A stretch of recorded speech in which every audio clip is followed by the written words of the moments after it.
You're listening to the Platte River Bard.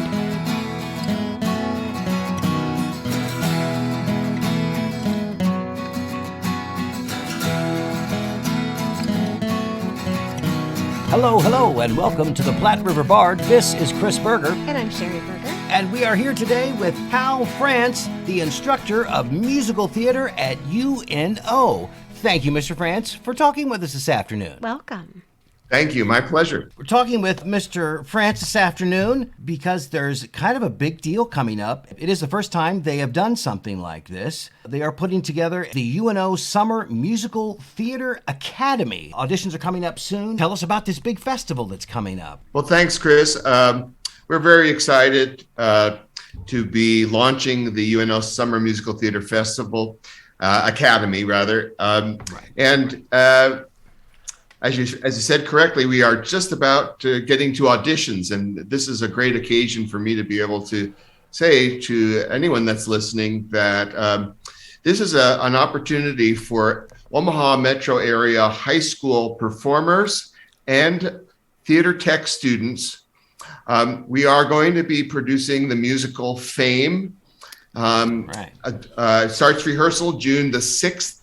It opens on July the 1st. Auditions are coming up the next 2 Saturdays with callbacks on the Sunday, April 10th. Our auditions are March 26th and April 2nd. Absolutely. There's a website where people can register and sign up for an audition time. So is this for Omaha students, or what about the outlier students from other schools? Well, it is an evening rehearsal schedule. Generally speaking, we're thinking about a radius for daily travel in and out. So therefore, we haven't extended it terribly far. We've been promoting it in the Omaha area. So it is mainly serving the Omaha metro. And this is going to be for all high school students. And I noticed you also denoted all students who are currently in high school, and also maybe students who might be graduating this year. They are still eligible for it, as well as students coming into being freshmen this coming fall, that they are also eligible for this as well? You've got it. That's exactly right. Okay, so that's a pretty wide range. It's just being put on by the UNO College of Communications, Fine Arts and Media, the School of Arts, and the UNO Theater. I've lived in Omaha since 2005. I've been working around and here in Omaha since 1985. I was the artistic director of Opera Omaha for 10 years. Okay. I've done a lot of community collaboration, a lot of work here in town. We start with the strength of UNO Theater, which is where I now work full-time as instructor of musical theater. But this is very much a community partnership, and we're working very closely with Omaha South High School that has for the last 5-6 years been putting on a summer musical that included students from all of the Omaha school districts. And so that was kind of the kickoff point for this idea, is to continue that opportunity to offer a great experience for students to work and meet their peers in a production during the best time of year, which is what I consider the summertime. Yeah. Not only the best time of year, but the best time of meeting people, best time of discovering, having that freedom that sometimes lets something really get kicked off in your life that can then have some legs and continue take you into your future. So we really look at the summertime as being a great chance for young talent and for young people in general to have that self-empowerment and self-discovery. And so we're very much working with the community. It's tuition free because of community support and because UNO is really stepping up to the plate with this project and really wants it to be successful.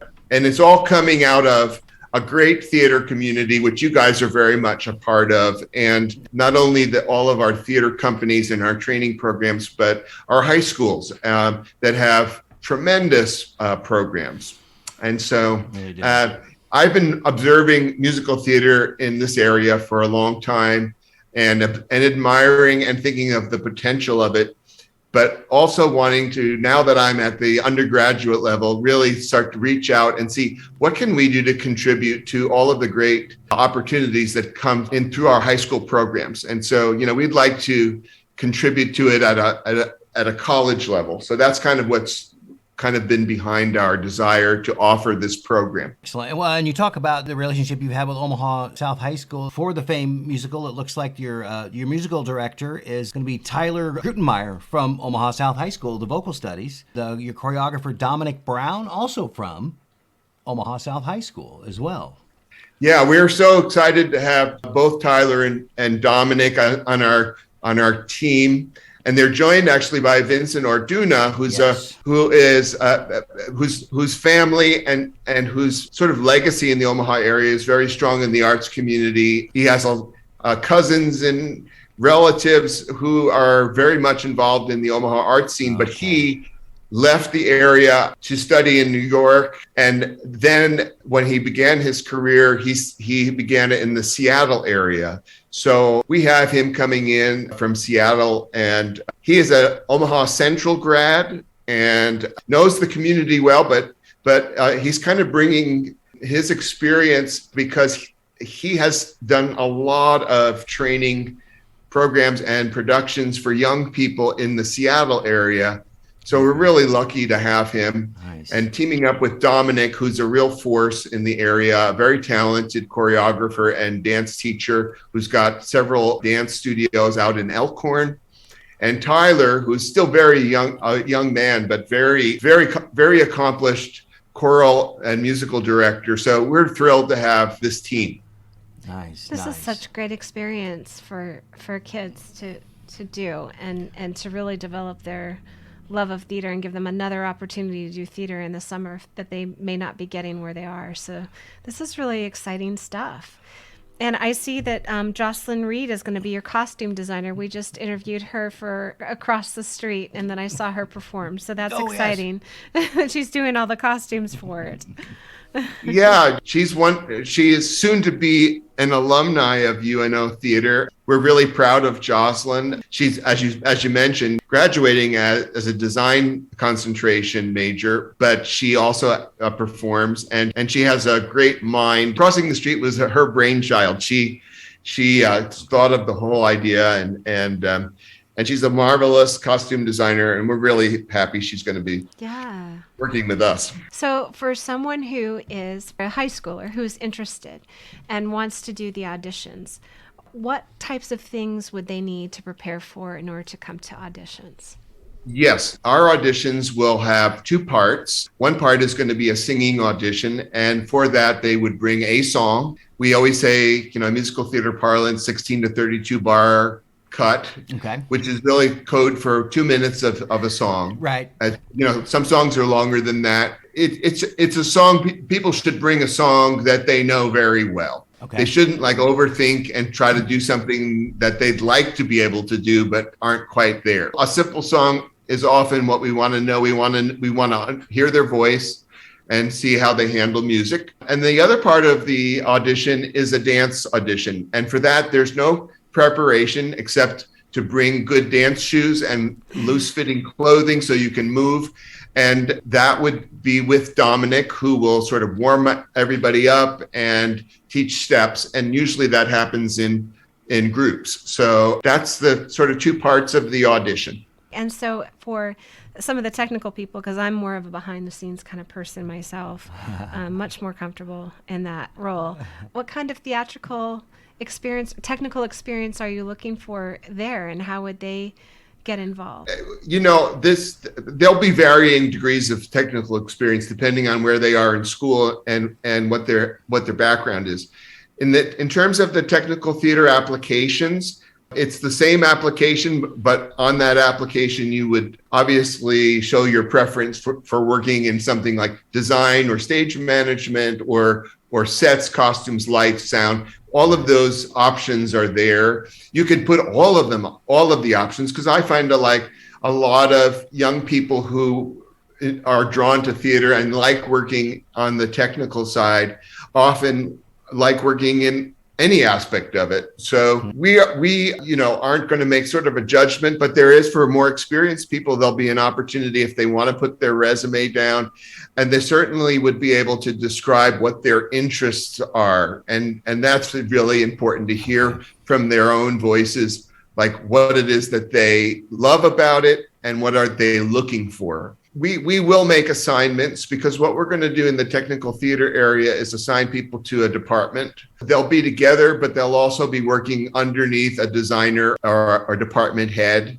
And so it'll be a training and learning while doing kind of exercise, more than, say, sitting in the classroom. Sure. Costume people will work in the costume shop, and then they'll be part of a wardrobe crew. Set people will work in the shop and then be part of the running crew. People working with lighting designer will get training on the technology, and then would be part of the running of the show in electric. So, you know, we have a lovely black box theater, which you've been in, and that is sort of the home of the Summer Academy. So all of the facilities we have there, and we have some wonderful new technology. It'll be a chance to work on some good equipment, maybe for some people that they don't have the chance to do in their high schools. Yeah. So that'll be good. And then, of course, we have this rather special final night and final venue. We actually are doing this in 2 venues, and one of them, on July 3rd, we are moving to a beautiful new outdoor amphitheater in downtown Omaha. Yes. The new one. Yeah, the brand. Jean Leahy Mall. Yes, it looks absolutely wonderful. So the kids get to do the last performance on the big new stage. That is really cool. That is exciting, and you'll have a lot of people stopping by for that. Well, and in speaking of that, and that's at the end of it, and it looks like as you guys are kicking this off, you guys are going to have like a kind of a special guest, what you're calling a master teacher, Hugh Smith, who is from the Omaha area, and she's currently on Broadway in Come From Away as the character Hannah, and she's also played fame on Broadway as the character of Mabel Washington. So that's a pretty big deal. Yeah. Well, thank you guys for doing your homework. I really appreciate it. Hugh's a great friend. She grew up in Omaha. She went to North. She came to UNO for a while until she needed to go to a more detailed undergraduate musical theater program because she knew what she wanted. And so eventually she went to Ithaca College, and after she graduated, she started auditioning on Broadway, and for the last, I don't know how many years it's been, 15 to 20 years, I would think, she's been in shows. She's been in lots of shows. She's like the first African-American play a role in Disney Mary Poppins. She's like sung with all these people, Wynton Marsalis, Gladys Knight.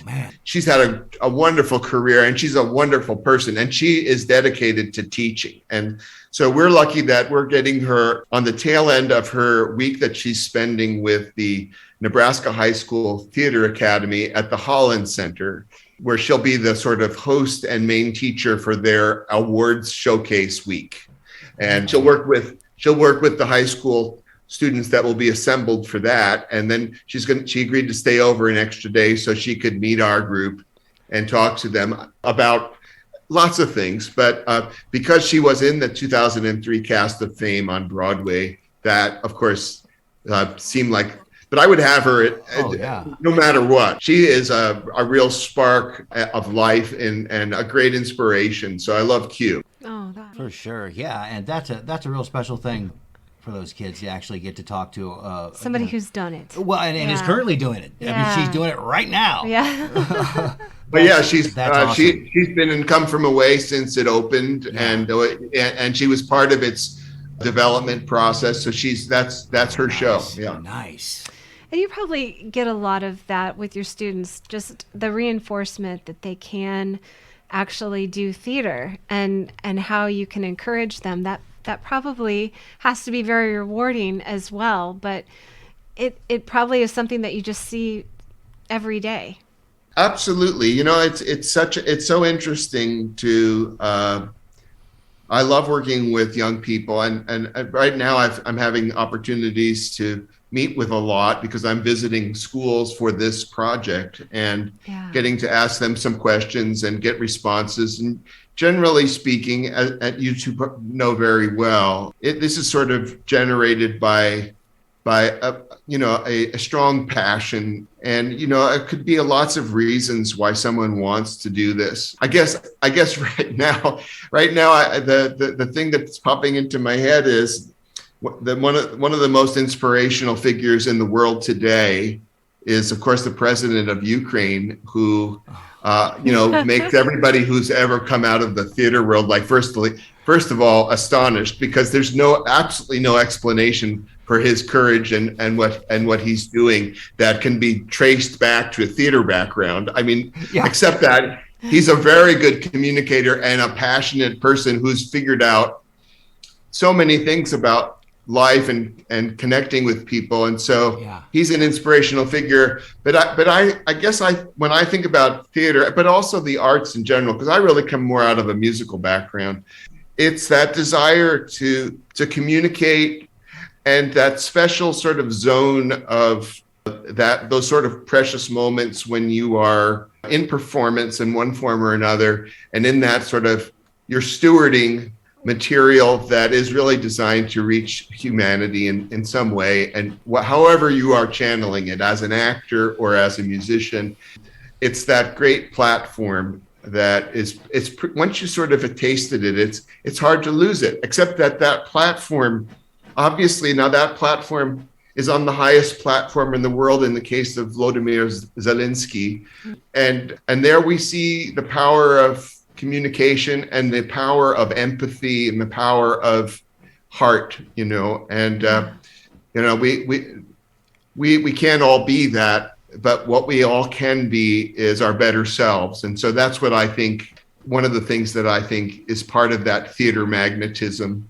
And that's really what we're trying to capture in this particular opportunity. In some cases, it's an opportunity to test yourself, maybe to be challenged in ways that you haven't been, to certainly to be part of a group and to be part of a team and feel what that means, and then to work with some new people and to be around some people you don't know. So it's all of those things that can be part of a great experience.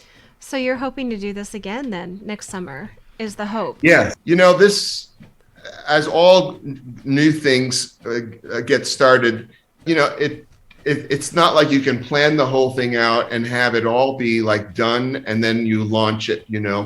We're using the adrenaline of this to launch it quickly, with the idea that in future years we hope to do more with it. And so this is the first, I hope, of many summers, and that the plan for the Academy will grow to be more of an academy than it will necessarily this year. So more of a training ground and more of a place where we can get lots of sort of interesting programming going. So this year we're really focusing on Fame, and we're really going to try to do a great production of it and train in the process of doing. Yeah. Right. Yeah. So why did you decide on Fame? Was there something about this musical in particular? Well, that would be easier to cast?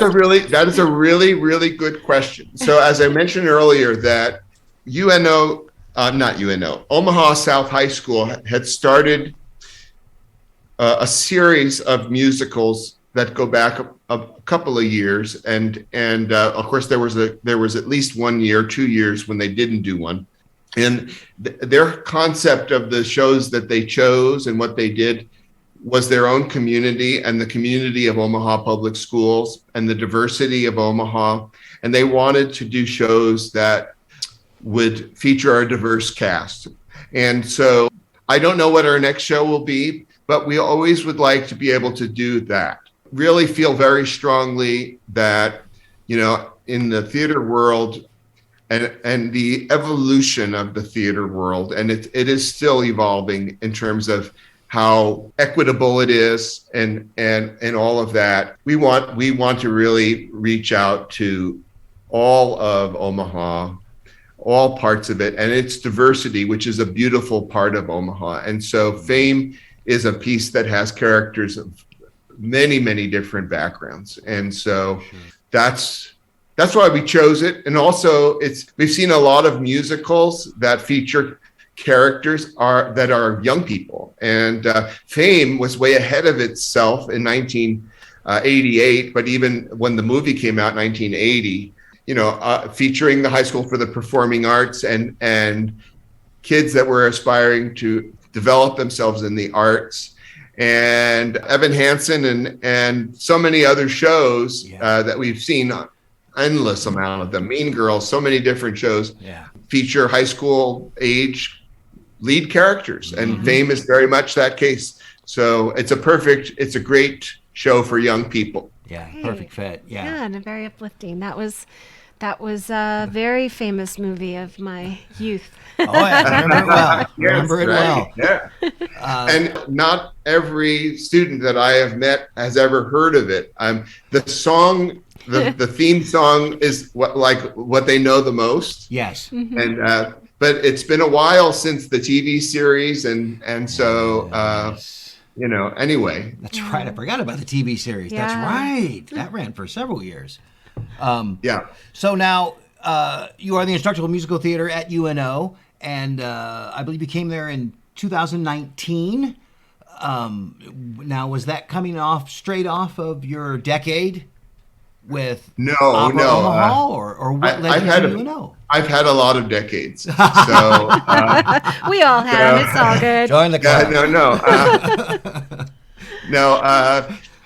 It really was an opportunity. I had done a little bit of teaching, mainly as an adjunct professor. I made my living primarily as a performing conductor of orchestra and opera. And so that's been what I've done. And so when I finished with Opera Omaha in 2005, I went on to work as the executive director of the Kaneko for 4 years. Oh. But all that time, I was also freelancing, which is something I've done since my career started. So I would be working in sort of a national circuit of opera companies and orchestras. And I was doing it at that point from Omaha, which was my home. And when I would come home, I would do work in the community. I worked a lot at the Blue Barn, which I love. We just finished doing a Sweeney Todd with Opera Omaha, which was a lot of Blue Barn. Yes. Blue Barn people. Suzanne Clement is a great friend of mine. Jill Anderson. Yes. So I've had the privilege to be part of the community here and really have enjoyed it. And it's one of the reasons I love it is because of the theater community and the nonprofit organizational community. So I was doing a lot of different things, but in 2019 they created the position of instructor of musical theater, and I applied for it and got the job, which was really fortunate.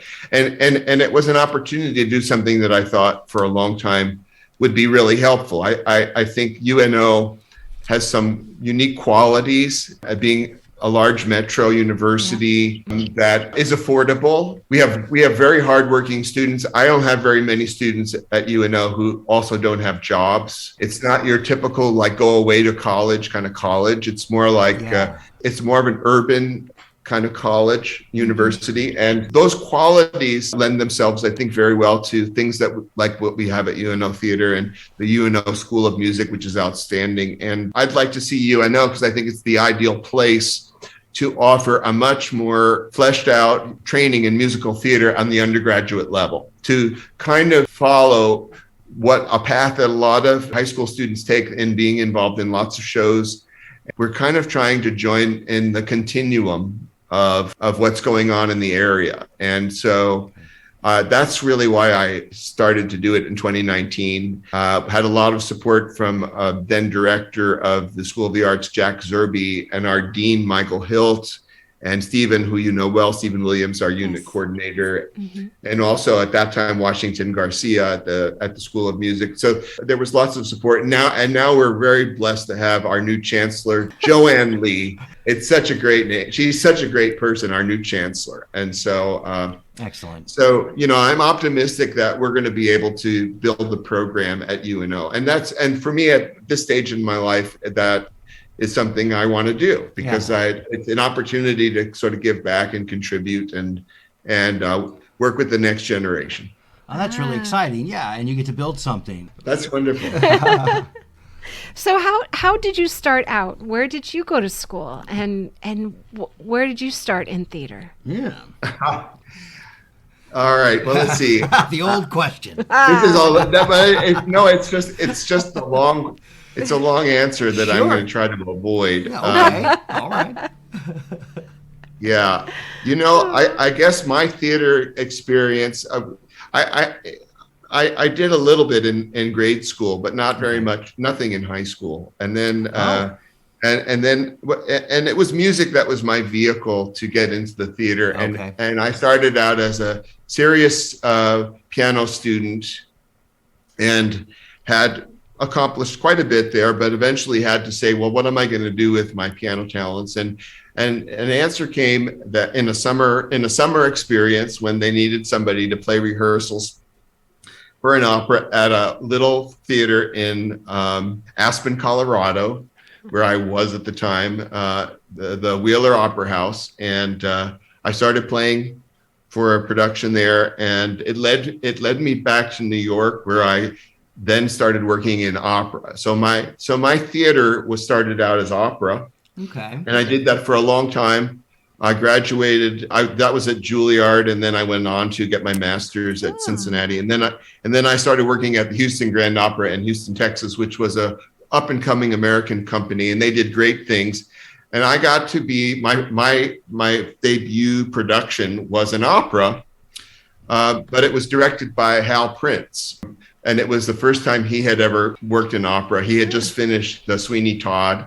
And so while in Houston, I got to work with lots of people from both the opera and musical theater world, and got a lot of experience and a lot of pit time, so that in 4 years, I started my career as a conductor and started freelancing around the country, working in opera. And then I was lucky enough to join an orchestra as a musical director in mid-1990s. And so what I want to go back to saying is that I started out in music, but when the vibe really hit me was playing in a theater for people who are doing a play. And I found that the whole experience of the merging of those arts that is part of both musical theater and opera was really what that pushed my buttons, And that's what did it. Yes. Yeah. So I've always loved that kind of blend of those forms, storytelling through the musical form and all of the other forms that are part of what we do. So anyway, that's how I got involved. Wow. So you didn't come to Omaha and do theater here. You were really outside of Omaha for a long time. Yeah, I grew up in New Jersey. Yeah. I went to school in Vermont. Then I went to Northwestern in Chicago, which was my first time in the Midwest. And then not surprisingly, I've spent most of my life in the Midwest. I then went to Cincinnati. And as to say, I went to Texas, which is not the Midwest. Texas is Texas. It is another country. But then I came to Omaha in 1985 via one of my mentors, and loved it. But I didn't settle here for another 20 years. Wow. And so I came and went. I did a lot of work here. As I said, I was the artistic director. I did lots of shows and got to know the community. And so in 2005, I was really happy to be a resident here. So what is your wise sage wisdom to anyone interested in theater, or you've really kind of done opera and theater both, so someone who's interested in both of those venues, what is your wise sage advice that you've had with all of this experience? Well, I think I don't know that I have any sage advice for anybody. But theater is one of the more self-explorational anything you can do, and disciplines, pursuits, and it really is about knowing who you are, and as Nancy Pelosi says, knowing your why. And I would say, know your why. Why are you doing what you're doing? Because when you have that self-knowledge, whatever you do, and we all are in search of finding that place where things really click for us, right? And so, but knowing why you're doing something, and also knowing that it's deep down what you're supposed to be doing, that makes a huge difference in your life. Yeah. And so it's not an overnight process.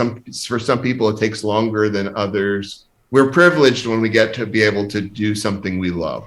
And there may be lots of ways to participate in it, because we also do have to make a living. And so there are realities that are also part of all of this. So, Yeah, dream big and know your why, and work hard.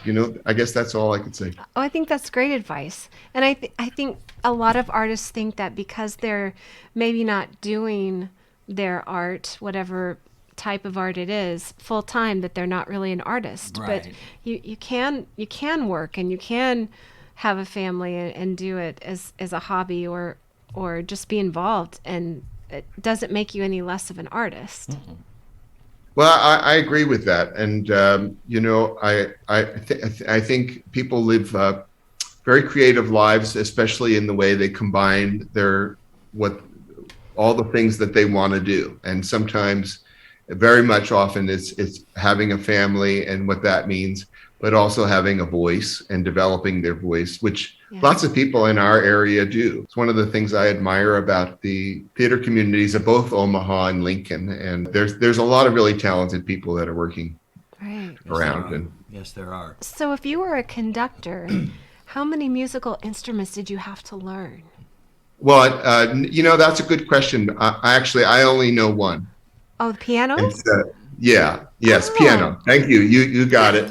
I wished that I had background, particularly in the string instrument. I wish that had been part of my Yeah, training, but me it was too. not. It was not. Yeah, but piano has served me very well. It's a very useful instrument, and I learned all my music. Obviously, I have the piano there as a tool to learn music, and it gave me some of my best opportunities, and it still does, because that's really where I'll be there all night tonight working on our rehearsals at UNO. So. Yeah.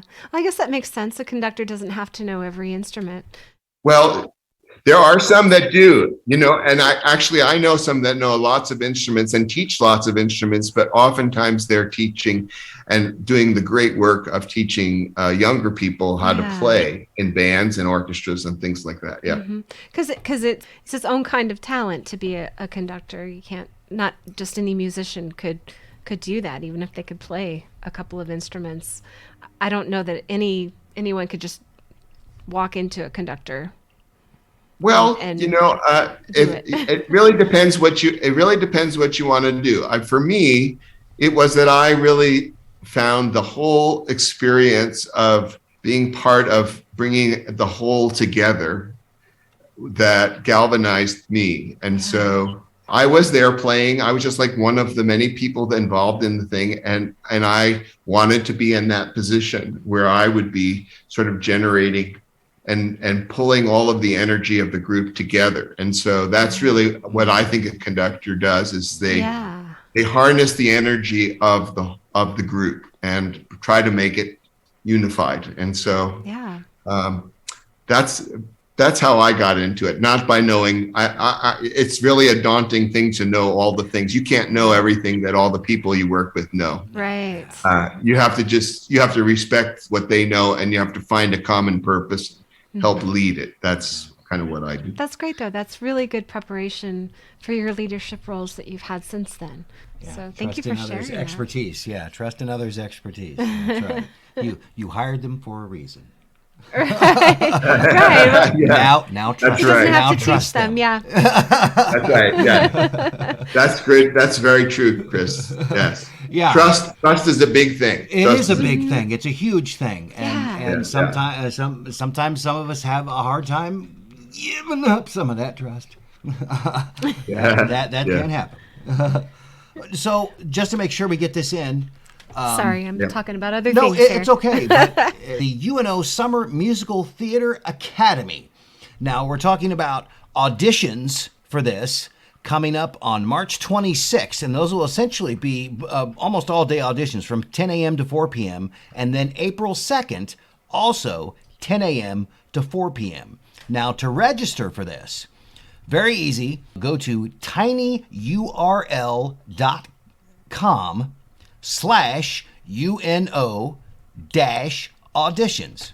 Pretty easy. tinyurl.com/UNO-auditions.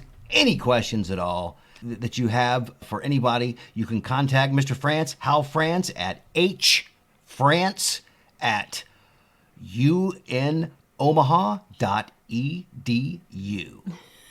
All right, make sure we get You got it. Wonderful. You can also you can now just Google, if you say UNO Summer Musical Theater Academy or any part of that, it'll bring you to the UNO webpage for the Academy. Okay. And on that, it'll take you to that site that you mentioned, Chris, which has got on it a registration page and a scheduling page and lots of other things sort of to get information and sort of learn about what it is. But yes, I thank you very much for saying, I'm happy to hear from people. They can email me at hfrance@unomaha.edu. Yes. Excellent. Thank you so much for taking the time to talk to us about this. I think this Yes. is a really exciting thing, and I'm really glad that you're doing this and giving these opportunities to the high school students. And I really look forward to seeing what you all produce and talking to you again. And Thank you very much. I really do appreciate it a lot.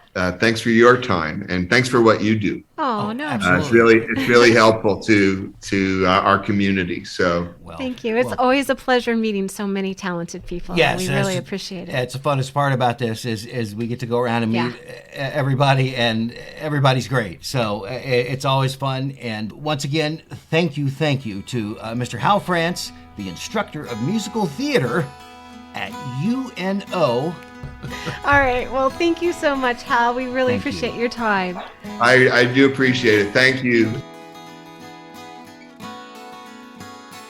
Thank you for listening and supporting the arts in the Platte River area and beyond. Please subscribe to our podcast so you are sure to catch all of our future episodes and join us on social media. We are on Facebook, Instagram, and Twitter. Music for this podcast was used with permission by Screaming Skull Productions. See you next time on the Platte River Bard.